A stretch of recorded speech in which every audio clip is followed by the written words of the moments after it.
Hi again, everyone. It's Jeff Hammond. And as we've talked about in some of the past video clips, we've talked about how to communicate the mission or the message of the nonprofit organization. One of the finest organizations that I had the privilege of actually representing as a host and a fundraising auctioneer last year was an organization called the Quell Foundation. It is an amazing organization that is so relevant today because it's shattering the stigma of mental illness. We don't talk about it enough, and oftentimes when we do, people are considered to be weak or vulnerable. The Quell Foundation looks to shatter that stigma, and today I wanted to share with you the founder and the CEO, Kevin Lynch. Kevin, how are you, buddy? Hey, there you are. How are you this afternoon? Thanks so much for having me with you. Kevin, it is always a pleasure to talk to you, and I love having you here today because I want to show a little bit of an example of how events and organizations can share their messages in scenarios like this, but more importantly, because of the mental health aspect that you and I are so strongly supportive of, and it's personal for both of us, is I wanted to ask you how the pandemic is affecting the Quell Foundation, not only in how you're able to do your work, but also the fundraising aspect and getting the awareness out there for people as well.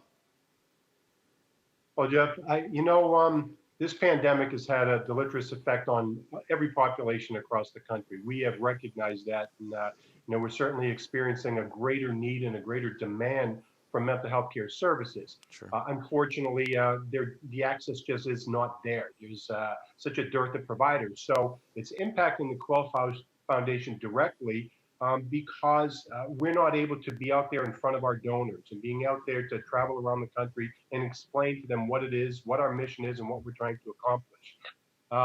Some of the folks that it's impacting are students. Our students, there's difficulty that they're having with compounded stress now, the additional anxiety of not having the closure of ending their school year, being able to say goodbye, or even participate in their graduations, of course. So there's a lot of different impact areas that we're trying to address right now. No, it's definitely keeping you busy for sure, and you guys do such great work. I know that you and I were talking earlier. Last year when we held that gala, we raised nearly $750,000, and so much of that went to support those students, not only in those that were needing the support, but also too, you really are championing so many students that are going into the field of mental wellness. And talk a little bit about that, and then I want to ask you one more thing. Of course. So when we did our research, the foundation, we were really trying to drive into our mission of reducing suicides, overdoses, and the incarceration of people with a mental health diagnosis. When we're successful because of the events that we're having, that you participated in with us last year, when we're successful in normalizing this conversation, there are not enough providers. So it would be remiss of us not to address that shortage. So we have successfully brought on what we call our Bridge the Gap scholarship recipients. And these are students studying to be the next generation of mental health care professionals.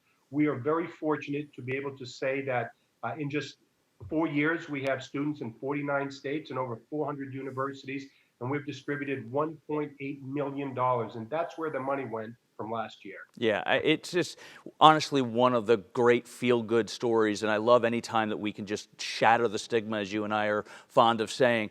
So tell me a little bit, I know you have a project going on right now that is in fact looking to investigate and address the impact that this pandemic is having on our frontline workers and our heroes in hospitals and healthcare. Talk a little bit about that, and then I want you to also provide anywhere that someone that might be watching this might be able to go and help you in this project as well. Well, thank you for that opportunity as well, Jeff. So we recognize that our frontline medical professionals and our first responder community are at a much greater risk right now. Sure. Not only because of the exposure that they have to COVID-19, but because of the compounded trauma that they're continually experiencing. They don't ever get away from it. This is a population of people who is trained to save lives. And unfortunately, they're seeing the loss of life at unprecedented rates, certainly in our lifetime. So they are suffering with the moral trauma of working with limited supplies that have a direct impact on loss of life. They struggle with that.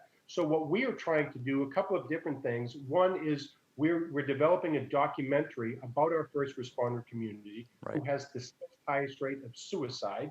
I know that we've talked about that in the past. And now we're also working on a listening platform, whether it be podcast or Sirius Radio or iHeartRadio. How do we reach them directly during their shift turnover?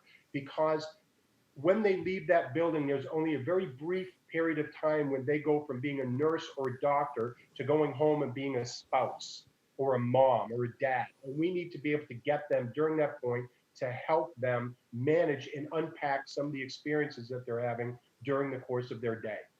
I honestly can't think of another endeavor that is more necessary right now and more relevant. And as always, I love your passion. I know that we talk a lot about that, and I think that that also is so key to also communicating a mission and a message of an organization like the Quell Foundation.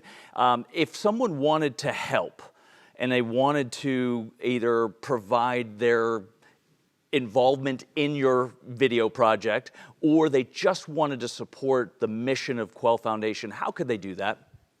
I would welcome them to come visit us at our website. It's called thequellfoundation.org. They could email me directly at klynch@thequellfoundation.org. We definitely need help bridging the gap. We need more support because there's a high demand for what we're doing right now. And we stay in our lane. We're not in the legislative reformation space. Right. We are direct care to people who need our help the most. So we would be very, very grateful for anybody just come in and take a look at what we're doing, experience it a little bit, and reach out if they have questions. Kevin, as always, I love talking to you. I love sharing those moments with you. I know, much of the family here at Synergetic that we're filming this at lost a beloved friend and a close friend of mine in January, and you were directly involved and reached out to me as well to see how I was doing. It meant a lot to me then, and it still does today. I can't wait. I know that we're looking to try to figure out how we're going to have that gala in the fall. I know we're going to do it, but man, I'm telling you, I look forward to being a part of it and celebrating the Quell Foundation together. Well, Jeff, thanks so much. I'm excited about that as well. It'd be great to be out in front, setting the example, and using you to help us do that. So thanks so much for having me. I love it, Kevin. Thank you so much, and be well. You as well. So that's the reality, right? So ultimately, you're looking to make sure that you are communicating the why and have the right people in place to be able to do it effectively. We hope you enjoyed this video. I know that if you want more information on the Quell Foundation and how to support them, again, you can go to thequellfoundation.org and get all the information that you need. Thanks for being here, and thanks for having us in your living room.